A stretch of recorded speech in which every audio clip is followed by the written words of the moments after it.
अदालत में जिस तरह बहस चल रही है पिछले 5 साल से, और उसमें अदालतें जो कुछ बोल रही हैं, और अदालतों ने खासकर शर्जील इमाम के मामले में और उमर खालिद के मामले में जो बातें कही हैं, वो हिंदुस्तान के जनतंत्र के लिए और हिंदुस्तान के अदलिया के लिए, खुद न्याय तंत्र के लिए बहुत चिंता का विषय है।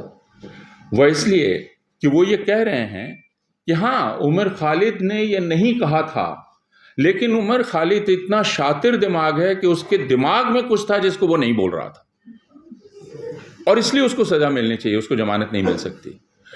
और शर्जील इमाम तो खैर आतंकवादी हो ही गए, क्योंकि शर्जील इमाम ने तो खुले तौर पर सड़क जाम के लिए कहा था, इसलिए शर्जील इमाम को बरी नहीं, माफ नहीं किया जा सकता। फिर इन दोनों का दूसरा जुर्म क्या है? इन दोनों का दूसरा जुर्म है कि ये बहुत पढ़े लिखे हैं। मुसलमान जब बहुत पढ़ा लिखा हो जाए तो वो शातिर दिमाग के अलावा कुछ हो नहीं सकता। ये अदालत की समझ है कि अगर वो बहुत, इसलिए उन्होंने क्या कहा कि ये इंटेलेक्चुअल आर्किटेक्ट हैं। उन्होंने जिन विशेषणों का इस्तेमाल किया वो ये था कि दे आर इंटेलेक्चुअल आर्किटेक्ट्स। लेकिन लोगों ने सवाल किया, intellectual architects of what? They planned what? They did what? अगर अधिक से अधिक आप उन पर इल्जाम लगाएंगे तो वो ये कि उन्होंने यह आंदोलन किया। तो यह आंदोलन किस तरह एक मुजरिमाना हरकत है, आप बतलाइए। अदालतें जो कर रही हैं अब तक, और दिल्ली पुलिस तो शुरू से कर रही है, वह यह कि वह इस आंदोलन को ही एक जुर्म ठहरा रही है। वो ये कह रही है कि आंदोलन करना, और मुसलमान आंदोलन कर ही नहीं सकता। मुसलमान के आंदोलन करने का मतलब होता है एक देश तोड़ने वाली गतिविधि। मुसलमान को आंदोलन करने का हक नहीं है। इस आंदोलन के बारे में मैं आखिरी बात 2-4 वाक्यों में कह के अपनी बात खत्म करूंगा। इस आंदोलन की मांग क्या थी? इस आंदोलन की मांग थी CAA को वापस लो। आपको याद होगा, आप सारे लोगों को, इस आंदोलन ने कहीं नहीं कहा था कि सरकार इस्तीफा दो। कहीं थी ये मांग? कहीं ये मांग नहीं थी। इस आंदोलन ने ये कहीं नहीं कहा था कि हम गद्दी से सरकार को उतार देंगे। इस आंदोलन की मांग में कहीं नहीं था।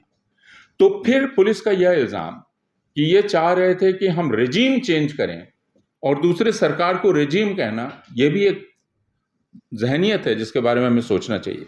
सरकार बदलने का हक हिंदुस्तान के हर शहरी को है। उसका रास्ता सिर्फ चुनाव नहीं है। अगर हमें सरकार इलेजिटिमेट लगने लगती है तो हम उसके खिलाफ डिसअफेक्शन पैदा करने का हक हमारे पास है।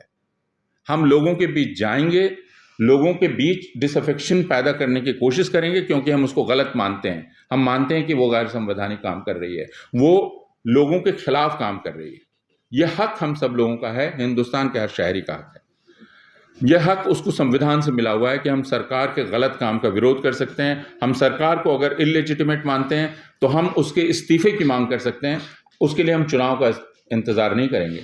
आप UPA 2 की याद कर लीजिए, जिस वक्त एक बड़ा आंदोलन यहाँ खड़ा हो गया था और किसी ने उसको आतंकवादी आंदोलन नहीं कहा था, और वह सरकार गिराने का आंदोलन था, और किसी ने उसको आतंकवादी नहीं कहा था। तो ये बात बिल्कुल स्पष्ट है। और इस बार सर्वोच्च न्यायालय ने जो किया है, वह शायद भारत की न्यायपालिका का इतिहास जब लिखा जाएगा तो उस फैसले को देने वालों का नाम उनके आने वाली पीढ़ियां काफी शर्मिंदगी से लेंगी। मैंने एक फिल्म देखी थी, और आप में से भी कई लोगों ने देखी होगी, न्यूरमबर्ग ट्रायल, जिसमें नाजी जजेस पर मुकदमा चला।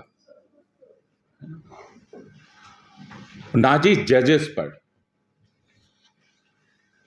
तो मैं ये नहीं कह रहा हूं कि हम अभी किस दौर में हैं, लेकिन हमारी जुडिशरी वेमार रिपब्लिक के दौर की जुडिशरी है, या हम अगर एक फैसिस्ट दौर में हैं तो हमारी जुडिशरी क्या वही भूमिका अदा कर रही है जिसकी एक तस्वीर हम न्यूरमबर्ग ट्रायल में देख चुके थे। और उसकी दलीलें अगर आप उस फिल्म में जाएं तो देखें कि जो नाजी जजेस थे वो अपने पक्ष में क्या दलीलें दे रहे हैं, और उसके बाद वो कैसे दोषी ठहराए जाते हैं। तो हिंदुस्तान अभी जिस हालत में है, उसके लिए हिंदुस्तान की जुडिशरी एक बड़ी हद तक जिम्मेवार है हिंदुस्तान की ब्यूरोक्रेसी और हिंदुस्तान की पुलिस के अलावा। हम सारा आरोप सिर्फ राजनीतिक शक्तियों पर नहीं लगा सकते।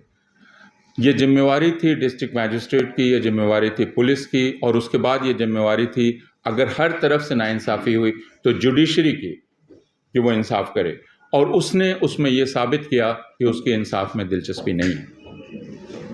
तो शर्जील इमाम और उमर खालिद और अतहर और बाकी तमाम आंदोलनकारी जो जेल में हैं, वो दरअसल इस नाइंसाफ़ी के शिकार हैं। उनको जमानत मिलेगी, लेकिन उनके जमानत मिल जाने से अदालत पर लगा हुआ ये दाग धुल नहीं जाएगा। ये दाग उस पर लगा रहेगा और इतिहास में उसकी समीक्षा उसी प्रकार होगी। जैसा मैंने कहा, शाहीन बाग आंदोलन को भारत के कुछ सबसे बड़े जनतांत्रिक आंदोलनों में याद किया जाना चाहिए। शाहीन बाग की डिमांड एक सेक्युलर डिमांड थी। मुसलमानों के हक की डिमांड सेक्टेरियन डिमांड नहीं है।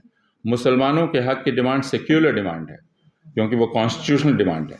अगर मुसलमानों का हक मारा जाता है तो मुसलमान अपने हक की बात करेंगे, और उसको आप कम्यूनल नहीं कह सकते क्योंकि वो मुसलमान कर रहे हैं।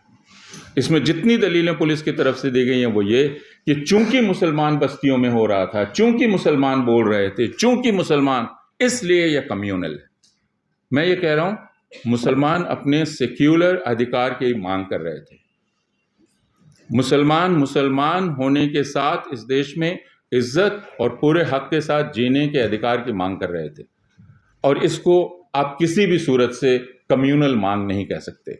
उन पर जो हमला हो रहा था वो ज़रूर कम्यूनल है, उनके साथ जो अब तक किया गया वह कम्यूनल है, और हम सारे लोगों को इस बात को बहुत साफ साफ अल्फाज में कहना चाहिए, बिना हिचकिचाए हुए। तो हम सब लोग शर्जील के साथ हैं, हम सारे लोग उमर खालिद के साथ हैं, हम सारे लोग अतहर के साथ हैं, और हम सारे लोग उन लोगों के साथ हैं जो अभी भी जेल में हैं। और याद रखिए, जिन्हें जमानत भी मिली है वो भी आज़ाद नहीं हैं।